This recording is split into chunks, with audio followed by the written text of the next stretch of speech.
Hey Mark, man, first and foremost, as always, appreciate you coming out on this Sunday, man. And I'm out here at the office putting in the good work, preparing us for this week ahead that we have coming up. And I just want to talk about the election first. The election, man. Yeah, it's what? This February, this is a week after the election. Yeah, and this program not going to air until whatever. Yeah, but March or something. Let's talk about it real quick because it's important that our people understand the game that we are faced with here in Chicago. First and foremost, we had record low turnout. This is the Democratic primary election. No, all primaries. Yeah, right. Yeah, Chicago. I mean, but Illinois. It was 26%. Right. So what that says is that we had a situation where people obviously didn't feel compelled enough to go out in the winter cold and vote. I understand it. You know, I understand it because you don't have, like last year, we had President Obama who inspired the people. He had the people excited about running, and so therefore they went out and voted. Right. Who's inspiring them now? Well, there is no inspiration, man. Come on. So that's part of why the record turnout was so low this time around. But this is what I want to say about the election. First and foremost, you guys know I was running for 32nd District. We'll find out our results tomorrow. But looking at the numbers, it looks like the incumbent is going to win again. And you saw the broadcast, we marched on Mike Madigan's home. We delivered our letter to him, letting him know that he should have stayed out of the affairs of the killing fields. And that's the district, the 32nd District that I represent. Even though I'm not elected, I still represent that district.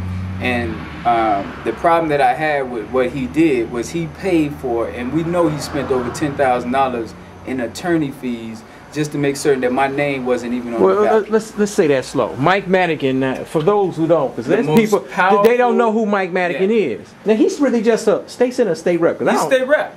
But he's not even a senator. No. He's a state rep. I don't even know what district Mike Madigan is. What the 22nd. The 22nd. It's a Latino district, and he's... well, how come the Latinos don't kick him out? Well, that's part of why we went over there, was to say that we think you should be representative of the district that you live in. Let's go back. Now, Mike Madigan is just a state rep. State rep. He's been there like 30 years. He started there, and I want to say 30 years. Yeah, he's been there 30 state rep, but he's probably the most powerful Illinois politician. In the state, Illinois politician in the state of Illinois. Yeah. Oh yeah. Now, how he get out his power? Well, we know why. I don't know. Yeah, we know why. But you know why. You know what I'm saying. But we got the Illinois Democratic Caucus, Black Caucus. You don't see any pressure being given by them to any issues that he have. What I found out recently was that most of the aldermen, the black aldermen, also endorsed him, the incumbent, who's absent in our district. Absent in our district. We've had so many people murdered, shot, and killed in our community, and we will not see the incumbent, Andre Topetti, out there in the neighborhood. So the incumbent of the 32nd District is Andre Topetti. Yeah. Nice guy. He ain't Italian. He's a brother. Who cares? Yeah. But what I'm saying, he's a nice guy. But Mike Madigan, I wouldn't say owns Mr. Topetti or any other black politician, but he runs them. Well, they bow down. They genuflect in front of Mike Madigan. Oh yeah. And you said that Mike Madigan's office, he's just a state rep. Yeah. And he said he gave Topetti what, $10,000 to kick you off the ballot? That's just in lawyer fees. Now we just pulled the D2, which is the financial report, so we can see exactly how much money was poured into his campaign. Now, granted, our whole campaign cost us $4,100 for us for 6 months of running.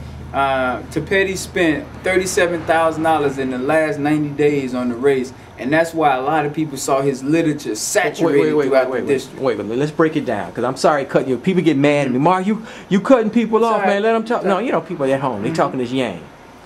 It's just. Now, the state rep office, they only make about 65 grand a year? 65. The state rep, Illinois state rep, I'm saying this because most people don't know. Right. And most of us don't make $65,000 a year. Oh, yeah. So the state rep earns $65,000 a year for a part-time job. Yep. Seasonal. Seasonal job. Thank you. That's even better. A seasonal job, $65,000. That means they have other jobs. Oh, big time. So you know the average. State rep is making over $100K a year. We know. Let's say that. Yeah. And most of us in Chicago and any other state don't make over $100,000. And I'm not hating. We just got to call a spade a spade. No, I'm glad you put that. And so we got to say this. But so here's the office that only pays 65 grand for a seasonal part-time position, but you're gonna spend over $30,000 half of your earnings per se, just to win the position. Oh yeah. It's all about control. What's up with that? It's all about control. And here's the thing with the Speaker of the House. That's why Mike Madigan is so powerful, because he's the Speaker of the House. He's the chairman of the Illinois Democratic Party. So what that means, most people who think they're Democrats, unless you've gotten permission, you're not a Democrat. You just vote democratically. That's all that is. And in order to run, they're going to give, and when I say they, Mike Madigan and his blessing, the okay whether or not you can stay on the ballot or not. And trust me, the system is not rigged for non-incumbents. They got people who are in judicial slots. So if you do challenge it and take whatever the challenge is to the courts, they have people in those positions. And traditional. I can't say the word. I'm tongue-tied. Judges. Yeah. The judges are owned by the Democratic Party. Yeah. And so we went through that whole challenge. I don't want to spend too much time on that. Go ahead. But the bottom line to everyone is, and you guys saw our campaign. We took pictures every day. We were out there on the blocks meeting people, posting them, making certain that people knew we were out there meeting everyday residents, finding out what the issues were that was important to them. My incumbent, you did not see a picture. You did not hear an inkling of what he plans to do for the district and the people in the area. So I chalk this one up. We've learned some lessons in this 6-month race, but I also chalk it up to the apathy and then the work that we do here, and Mark is filming some of it. The people have to know we exist in order for them to get excited. And that's where it goes to the media. Because if the media is not glamorizing you, unfortunately, the masses don't validate you. And that's so sad to say, but that's the raw reality. And we understand all of that. Let me go back to Mr. Petty, any other state rep, because a lot of my state rep, I like Monique Davis, but she ran unopposed, which I just think is atrocious. And I like her, don't get me wrong, but I just think that Monique Davis, anybody else, should not run opposed. Somebody, you should always have a loyal opposition, because it keeps you on your toes. Exactly. See, my loyal opposition is my wife and my children. You know what I'm saying? Okay. You know what I'm saying? They are the loyal opposition. They give me hell every day. You know what I'm saying? So, but you have to have that. So what I'm saying is that you did not win in the 32nd district, because you basically up against $30,000, $10,000 worth of lawyers for Mike Madigan, and all you had was $4,000. I don't. No offense, Siron. I don't care how wonderful your organization is, and it is wonderful. I don't care how well you're organized are per se. $4,000 ain't gonna beat. In most cases, I disagree. Well, you may get it next. You may get it next time, but I'm saying, coming out of the box, where people don't know Siron Smith, they don't know the National Block Club University, but Mike Madigan and Petty, they spending over $30,000 for a part-time job. It's hard to beat that. I'm not saying impossible. It's just hard. Well, I'm glad you changed that. No.